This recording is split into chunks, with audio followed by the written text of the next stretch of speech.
नमस्कार, जय श्री कृष्णा, राधे राधे। आज हम सुनेंगे नल दमयंती की कथा। भारत के महाकाव्य महाभारत में आती है ये कथा। युधिष्ठिर जुए में अपना सब कुछ गंवाकर अपने भाइयों के साथ वनवास काटने लगा। वहीं एक ऋषि ने उन्हें नल और दमयंती की कथा सुनाई थी। नल निषाद देश के राजा और वीरसेन के पुत्र थे। नल बड़े ही वीर थे और सुंदर भी थे। शस्त्र विद्या तथा अश्व संचालन में भी निपुण थे। वहीं दमयंती विदर्भ नरेश की पुत्री थी। वो भी बहुत सुंदर और गुणवान थी। नल उसके सौंदर्य की प्रशंसा सुनकर उससे प्रेम करने लगा। उनके प्रेम का संदेश दमयंती के पास बड़ी ही कुशलता से पहुंचाया गया। अब दमयंती अपने उस अनजान प्रेमी के विरह में जलने लगी।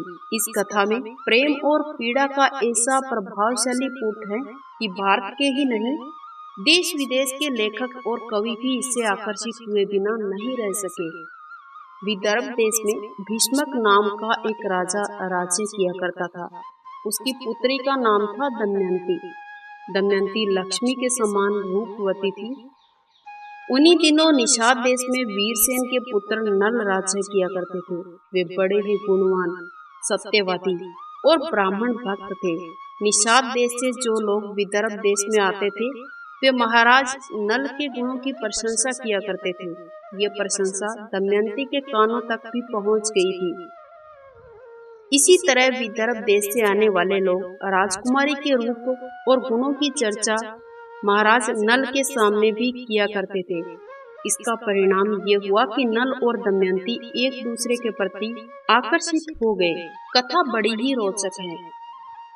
महाभारत में धर्मराज युधिष्ठिर के आग्रह करने पर महर्षि ब्रजशव ने नल दमयंती की कथा सुनाई। धर्मराज निषाद देश में वीरसेन के पुत्र नल के नाम से राजा बन गए थे। वे बड़े ही गुणवान, परम सुंदर, सत्यवादी, जितेंद्रिय और सबके प्रिय, वेदज्ञ और ब्राह्मण भक्त थे।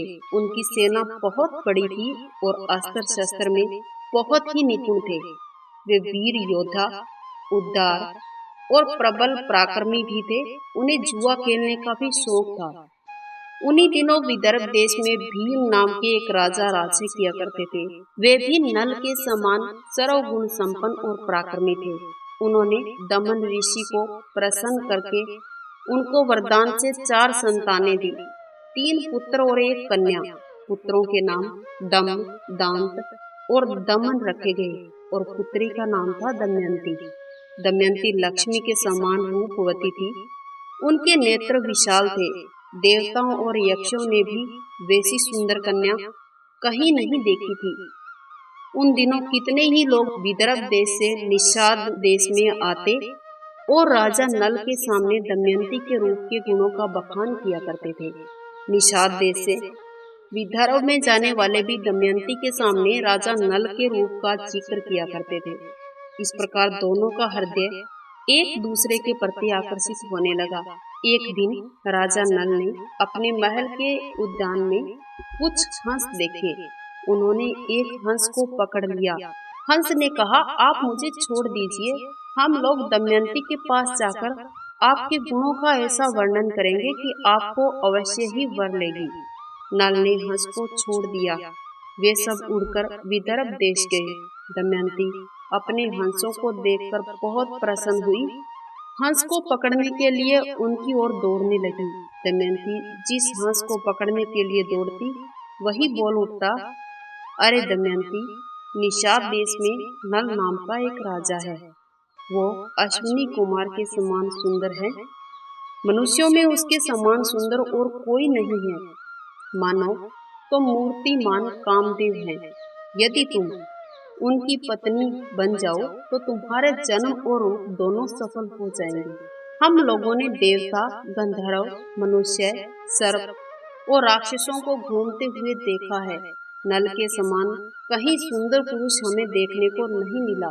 जैसे तुम स्त्रियों में रत्न हो, वैसे ही नल पुरुषों में भूषण है। तुम दोनों की जोड़ी बहुत सुंदर है। दमयंती ने कहा, हे हंस, तुम नल के पास जाकर भी ऐसी बातें ही कहना।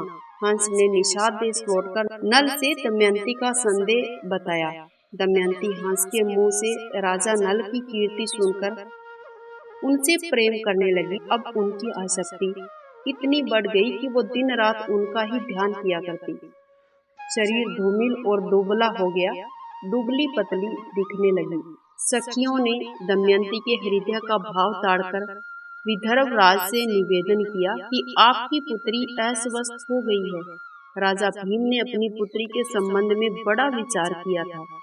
अंत में वो इस निर्णय पर पहुंचे कि मेरी पुत्री विवाह योग्य हो गई है, इसलिए इसका स्वयंवर कर देना चाहिए। अब सब राजाओं को बुलाया गया और सूचित कर दिया कि दमयंती के स्वयंवर में पधारकर अपना मनोरथ पूर्ण करे। अलग अलग जगह से नरपति हाथी, घोड़े, रथों की ध्वनि से पृथ्वी को मुखरित करते हुए सज धज कर विदर्भ देश में पहुंचने लगे।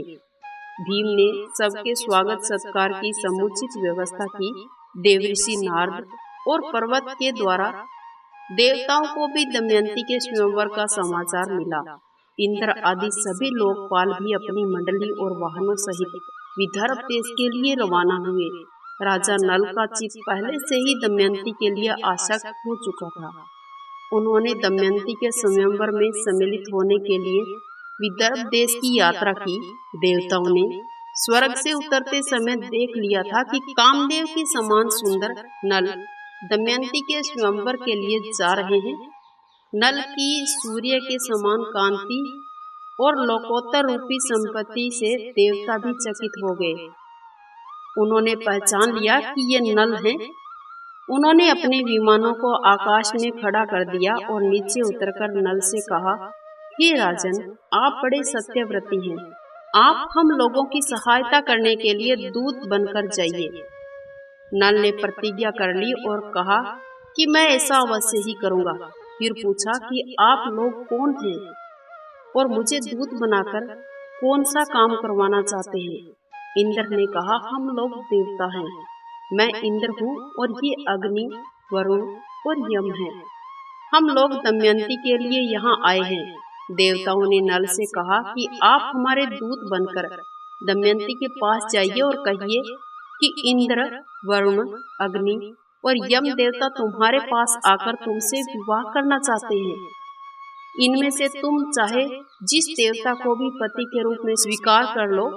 नल ने दोनों हाथ जोड़कर कहा, हे देवराज, वहाँ आप लोगों के और मेरे जाने का एक ही प्रयोजन है, इसलिए मुझे दूत बनाकर वहाँ आप न भेजें। ये उचित नहीं है। जिसकी किसी स्त्री को पति रूप में पाने की इच्छा हो चुकी है, वो भला उसको कैसे छोड़ सकता है और उसके पास जाकर ऐसी बातें कैसे कह सकता है। अब आप मुझे क्षमा कर दीजिए। दमयंती का स्वयंवर हुआ, जिसमें न केवल धरती के राजा बल्कि देवता भी नल का रूप धरकर स्वयंवर में एक साथ कई नल बनकर खड़े हो गए। सभी परेशान थे कि असली नल कौन है। दमयंती जरा भी विचलित न हुई और आंखों से असली नल को पहचान लिया। सारे देवताओं ने भी उनका अभिवादन किया। इस तरह आंखों में झलकते भावों से ही दमयंती ने असली नल को पहचानकर अपना जीवन साथी चुना। नव दंपति को देवता का आशीर्वाद भी प्राप्त हुआ। दमयंती निषाद नरेश राजा नल की महारानी बनी और दोनों बड़े ही सुख से समय व्यतीत करने लगे। दमयंती पतिव्रताओं में शिरोमणि थी। अभिमान तो उसे कभी छू ही नहीं सकता था। समय अनुसार दमयंती के गर्भ से एक पुत्र और एक कन्या का जन्म हुआ। दोनों बच्चे माता पिता के अनुरूप ही सुंदर और गुण संपन्न थे। समय सदा एक जैसा नहीं रहता है। दुख सुख का चक्र निरंतर चलता ही रहता है। वैसे तो महाराज नल गुणवान, धर्मात्मा और पुण्य श्लोक थे, किंतु उनमें एक दोष जरूर था। वे जुए के आदी थे। नल के एक भाई का नाम था पुष्कर। वो नल से अलग ही रहा करता था। उसने उन्हें जुए के लिए आमंत्रित किया। खेल आरंभ हो चुका था। भाग्य प्रतिकूल था। नल हारने लगा। सोना, चांदी, रथ, राजपाट सब उसके हाथ से निकला जा रहा था। महारानी दमयंती ने प्रतिकूल समय को जानकर अपने दोनों बच्चों को विदर्भ देश की राजधानी कुंडनीपुर भेज दिया। इधर नल जुए में अपना सब कुछ हार गए थे। उन्होंने अपने शरीर के सारे वस्त्र और आभूषण भी उतार दिए थे। केवल एक वस्त्र पहनकर नगर से बाहर निकले। दमयंती ने भी मात्र एक साड़ी में अपने पति का अनुसरण किया। एक दिन राजा नल ने सोने के पंख वाले कुछ पक्षी देखे। राजा नल ने सोचा, यदि इन्हें पकड़ लिया जाए तो ये बेचकर निर्वाह करके कुछ धन कमाया जा सकता है। ऐसा विचार करके उन्होंने अपने पहने हुए वस्त्र खोलकर पक्षियों पर फेंके। पक्षी वो वस्त्र लेकर उड़ गए। अब राजा नल के पास तन ढकने के लिए एक भी वस्त्र न रहा। नल अपनी अपेक्षा दमयंती के दुख से अधिक व्याकुल थे। एक दिन दोनों जंगल में एक वृक्ष के नीचे एक ही वस्त्र से तन छिपाए पड़े हुए थे और दमयंती को थकावट के कारण नींद आ गई। राजा नल ने सोचा, दमयंती को मेरे कारण बहुत दुख सहना पड़ रहा है। यदि मैं इसे इसी अवस्था में छोड़कर यहाँ से चल दूं तो ये किसी तरह अपने पिता के पास पहुँच जाएगी। ये विचार करके राजा नल ने तलवार से दमयंती की आधी साड़ी को काटा और अपना तन ढककर दमयंती को उसी अवस्था में वहीं छोड़कर चल दिए। दमयंती की नींद खुली तो अपने आप को अकेला पाकर करुणा और विलाप करने लगी। भूख प्यास से व्याकुल वो एक अजगर के पास चली गई। अजगर उसे निगलने लगा। दमयंती की चीख सुनकर एक व्याध ने अजगर का ग्रास होने से उसे बचाया, किंतु व्याध स्वभाव से दुष्ट था। उसने दमयंती के सौंदर्य पर मुग्ध होकर अपनी काम पिपासा का शिकार बनाना चाहा। दमयंती उसे श्राप देते हुए बोली, यदि मैंने अपने पति राजा नल को छोड़कर किसी अन्य पुरुष का चिंतन न किया हो तो इस पापी व्याध के जीवन का भी अंत हो जाए। दमयंती की बात पूरी होते ही व्याध मृत्यु को प्राप्त हुआ। देवयोग से भटकते हुए दमयंती एक दिन चेदी नरेश सुबाहु के पास और उसके बाद अपने पिता के पास पहुंच गई। दमयंती के अस्तित्व के प्रभाव से एक दिन महाराज नल के दुखों का भी अंत हुआ और दोनों का पुनर्मिलन हुआ। राजा नल को उसका राज्य प्राप्त हुआ और दमयंती के साथ ठाट बाट से फिर से रहने लगा।